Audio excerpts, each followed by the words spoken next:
찼는데 안 들어가고 뿅! 표정이 변했는데 의미가 달라졌어요. 이것은 수어가 언어라는 뜻이에요. 마찬가지로 이게 아까 뭐라고 했나요? 질문하다. 근데 표정에 따라서 의문문이 될 수도 있고 질문하는 게 될 수도 있고 그냥 아무 의미가 없을 수도 있어요. 눈썹을 이렇게 펴는 거예요. 고개를 앞으로 내밀고 의문문이 될 수도 있고 혹은 부정문이 될 수도 있고요. 여러분 평소에 장애에 대해서 생각해 보신 적 있나요? 장애는 표준 국어 대사전에 이렇게 나와 있어요.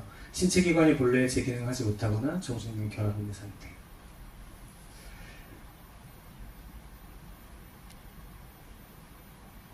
한국농사연구원장이신 김유미 씨는 장애 자체를 우리는 불편함으로 바라보잖아요. 하지만 장애 자체가 불편함이 있는 것이 아니에요. 장애를 불편하게 만드는 환경이 문제인 거예요. 오늘 제가 여기 와서 가장 느낀 거는, 제일 처음에 느낀 것은 단차가 없는 연단. 이거 대단히 중요한 겁니다. 유니버셜 디자인이라고 하는데요.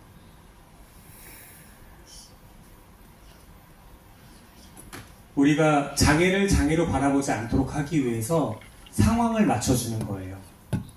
단차가 없으니까 휠체어를 타신 분들도 자유롭게 이동할 수 있겠죠. 이것이 바로 보편적인 설계. 이것이 꼭 장애를 위한 것만이 아니에요. 성별, 연령, 국적, 장애 유무 상관없이 모든 시민이 안전하고 편리하게 이용할 수 있는 그런 설계. 보편적인 디자인.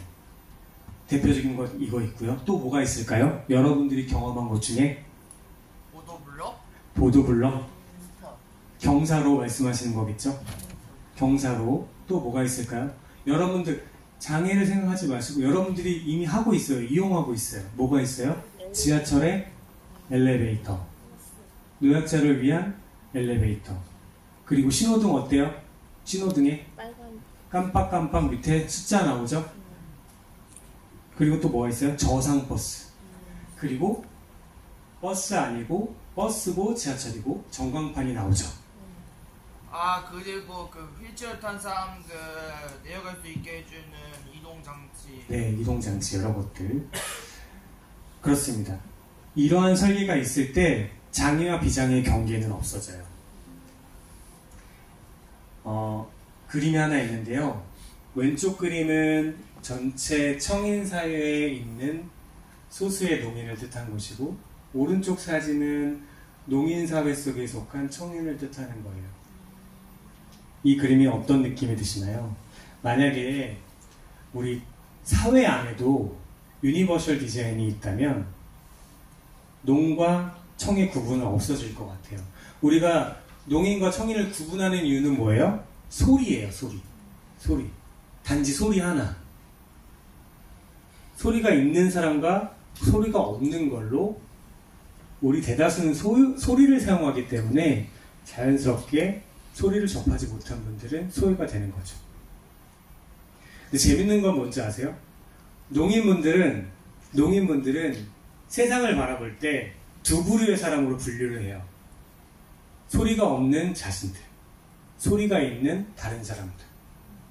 농인들은 장애와 비장애를 구분하지 않아요. 그런데 우리는 어떻습니까?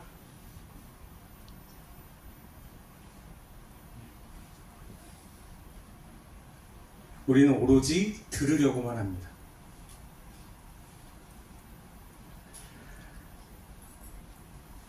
우리가 미디어 속에서도 보면 영화나 드라마를 예를 들어드리면 청각장애인 배우가 나올 때 항상 어떻게 비춰질까요? 약자, 혹은 범죄자, 혹은 차별받는 사람들, 혹은 열악한 환경에 처해 있는 사람으로 많이 그려져요. 그리고 더 재밌는 건 영화에 나오는 청각장애인 배우가 상대의 말을 막 알아들어. 근데 손은 수어를 써. 이거는 우리들이 바라는 모습이에요. 우리가 바라는 모습. 청인이 생각하고 있는 농인의 모습인 거예요. 농인은 이것을 무엇이라고 부르냐면 오디즘이라고 해요. 오디오, 이즘, 주의, 청능주의. 소리를 듣는 사람들이 우리가 우월하다라고 생각하는 것. 우리는 그렇게 느끼지 않아요. 하지만 농인의 입장에선 소리가 가득한 세상에서 느끼는 차별을 느껴요. 우리 항상 이런 얘기하죠. 수어는 아름답다. 수어는 제공해야 된다. 이런 말 많이 하죠. 제공을 해야 된다고 하면 수어를 줘도 되고 안 줘도 되고 라고 생각할 수도 있어요.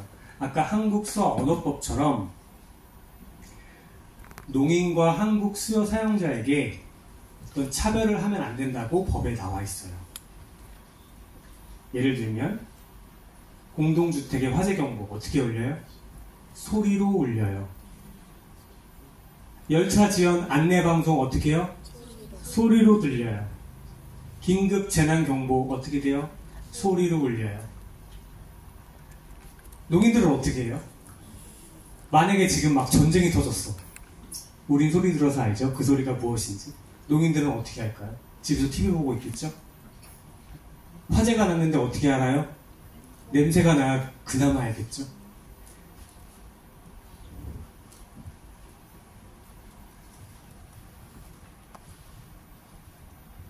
여기에 들어갈 말은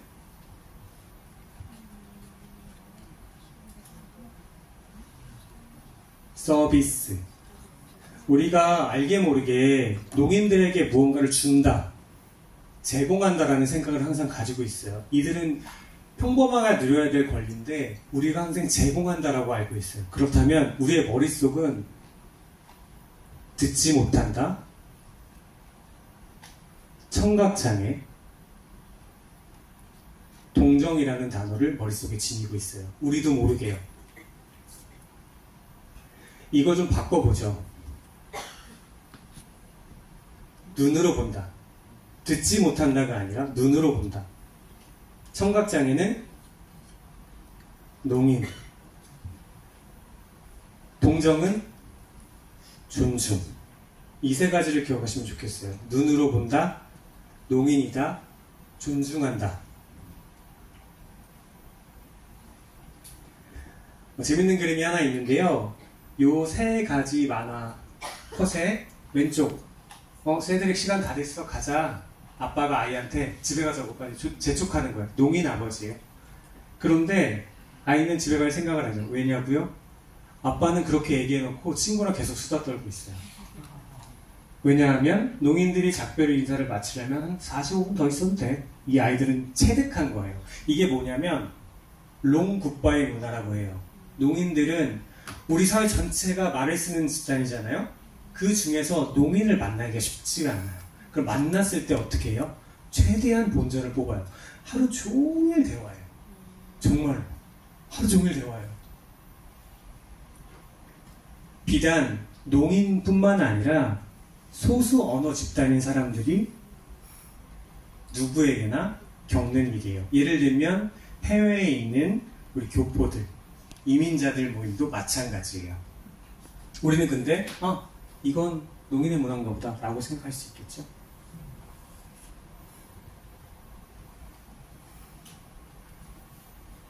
세계 최초의 농인대학교, 갈로데 대학교, 미국에 있는데요. 여기는 모든 시스템이 보는 것 중심으로 디자인 되어 있어요. 다 보여드리고 싶지만 좀 아쉽네요. 네, 시간이 좀 부족한 관계로. 우린 다르지만 늘 함께 존재하고 있습니다. 지금도 계세요. 그쵸? 그냥 봐서는 몰라요. 수어를 사용해야 아는 거죠. 우리가 할 수 있는 일이 무엇일까요? 첫 번째는 농인이 제스처를 했을 때 당황하지 말고 일단 지켜보자. 한국 사람들은 특히 듣는 것에 예민해요. 농인이 와서 만약에 커피 주문을 하러 왔다.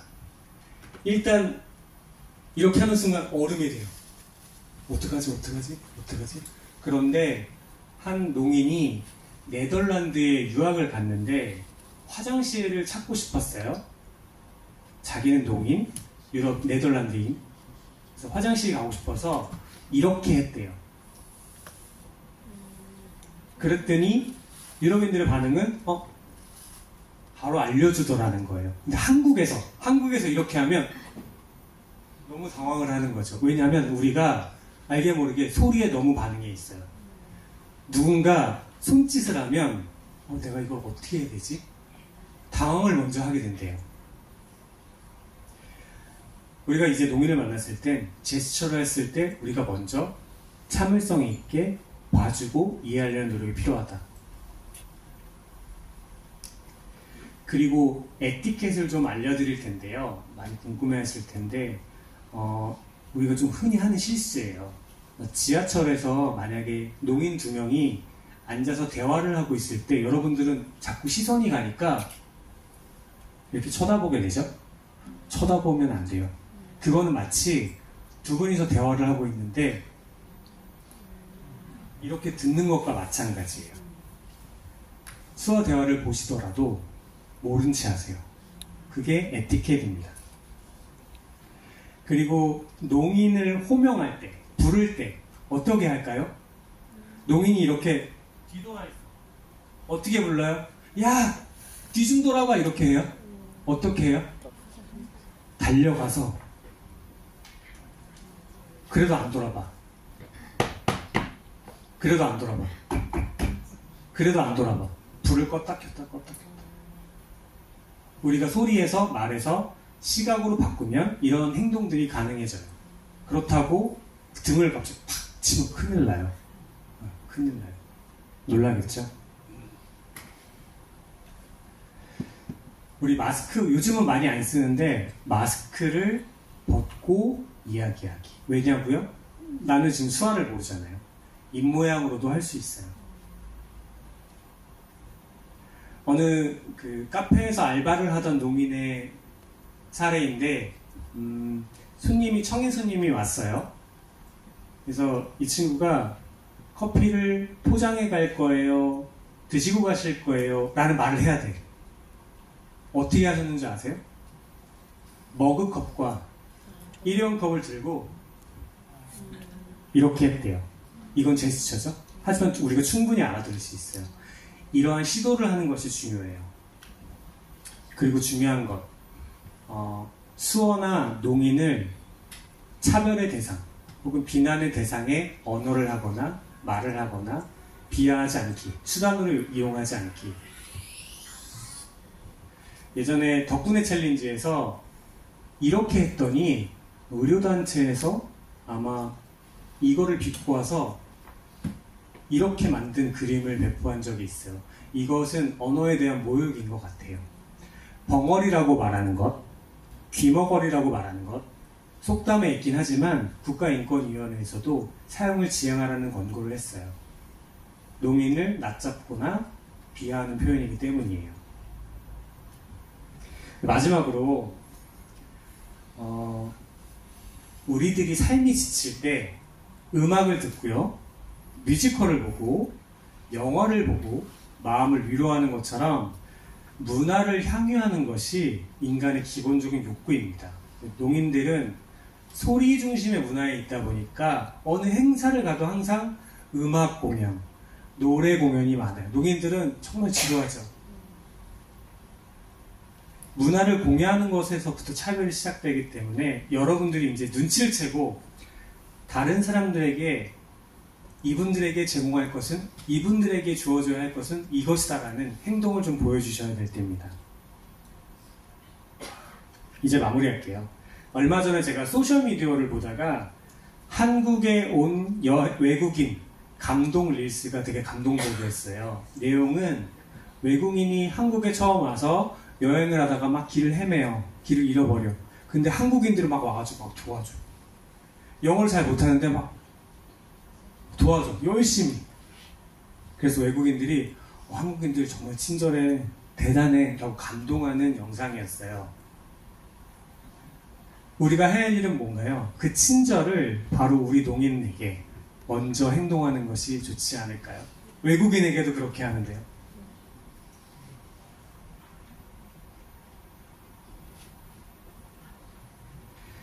장애는 불편하다. 하지만 불행한 것은 아니다. 누가 얘기했어요? 헬렌 켈러.